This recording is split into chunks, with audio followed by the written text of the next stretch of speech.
fuga precipitada, Davi esteve amedrontado, porque Saul tentava matá-lo de modo descontrolado. Sem ter para onde ir, foi para a terra do inimigo, com saudade e com gratidão por Jonatas, que era seu amigo. Mas não foi nada fácil. De doido ele teve que se fingir para que a vida fosse poupada, a vida do nosso amigo querido Davi. Este é mais um capítulo da história de Davi. Esta é a sua oportunidade de aprender mais sobre a Bíblia, sobre a palavra do Senhor, de compartilhar esperança, de se inscrever num canal que vale a pena. Então nos ajude a crescer para que a palavra de Deus também seja levada a outras pessoas. Davi foi falar com o sacerdote Aimeleque, em Nob com ele se encontrou. Aimeleque tremia muito quando para ele perguntou: por que você está sozinho? Ninguém veio com você não? Respondeu Davi: eu vim sozinho porque o rei me encarregou de uma certa missão e me disse: ninguém deve saber coisa alguma sobre essa sua missão e sobre a sua instrução. Então eu ordenei aos meus soldados que encontrassem comigo num certo lugar. Agora então, o que você pode me oferecer? Há algo aqui que eu possa me alimentar? Dê-me 5 pães ou algo que você tiver, algo que já esteja preparado.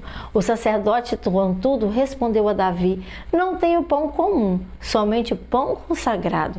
Se os soldados não tiveram relações com mulheres recentemente, então eles poderão comê-lo de modo bem consciente. Então Davi respondeu: certamente que não. Conforme nós estamos acostumados, sempre que saímos em campanha, não temos mulheres ao nosso lado. Estes homens mantêm o corpo puro, mesmo em missões normais. E nessa missão de hoje, eles se purificaram ainda muito mais.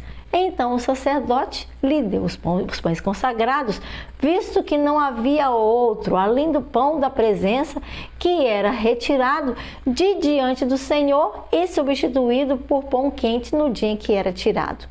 E aconteceu que um dos servos de Saul, que estava ali naquele dia, cumprindo seus deveres diante do Senhor, a tudo isso via e ouvia.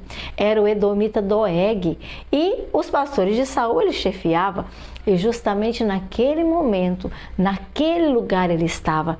Então Davi perguntou a Aimeleque: você tem uma lança ou uma espada aqui? Eu não trouxe minha espada nem qualquer outra arma, pois o rei exigiu muita urgência de mim. Então o sacerdote respondeu: a espada de Golias, o filisteu que você matou no vale de Elá, num pano atrás do colete sacerdotal está. Se quiser, pode pegar. Além dessa, Davi, nenhuma outra, nem outra espada. Então Davi disse: não há outra melhor, dê-me essa espada. Davi fugiu de Saul exatamente naquele dia e foi procurar Aquis, rei de Gate, terra do povo filisteu que havia. Os conselheiros de Aquis lhe disseram: não é este Davi o rei, lá da terra de Israel, sobre quem cantavam em suas danças? Saul e seus milhares abateu, e Davi as suas dezenas de milhares. O que foi então que aconteceu? E sobre aquelas palavras, levou muito a sério Davi, e ficou com muito medo do rei de Gate, de Aquis. Por isso, da presença deles, ele fingiu estar louco. Enquanto esteve com eles, ele agiu como um louco, riscando as portas da cidade, deixando saliva pela baba escorrer. E Aquis então disse aos seus conselheiros: veja, observem o que está a acontecer. Este homem, ele está louco. Por que trazê-lo até aqui? Será que me faltam loucos para que vocês tragam este homem para mim, para agir como doido, bem aqui na minha frente? O que ele veio fazer no meu palácio, minha gente? E aí termina o capítulo de hoje. É uma história até interessante, né? Mas Davi teve que se fingir de louco para viver.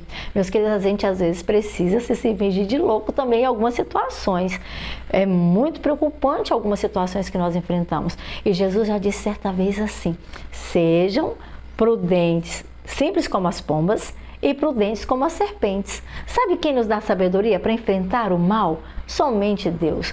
Davi estava se saindo nessa situação porque ele tinha o Espírito Santo. Perrengues, problemas, batalhas sempre iremos enfrentar. A vida de Davi foi uma constante batalha, mas ele tinha a presença do Senhor, porque ele se entregava na presença dele para que ele fosse usado como instrumento de salvação. Você e eu também temos uma missão, uma grande missão: despovoar o inferno e povoar o céu. Está disposto? Então, de joelhos dobrados, com a Bíblia na mão, com o Espírito Santo na sua presença, com você vai ter condições de fazer a sua obra. Não desista, continue. Você trabalha com educação? Você trabalha com comércio? Você trabalha dentro de casa? O que você faz? Transforme esse trabalho seu em algo que possa abençoar pessoas. Só assim nós poderemos então apressar a volta do nosso Rei, do nosso Salvador Jesus, que tem desejo de nos buscar para morar com Ele para sempre. Então que você seja também, meu querido, usado pelo Senhor, inspirado por Ele, iluminado por Ele e reavivado pela palavra dEle. Até amanhã!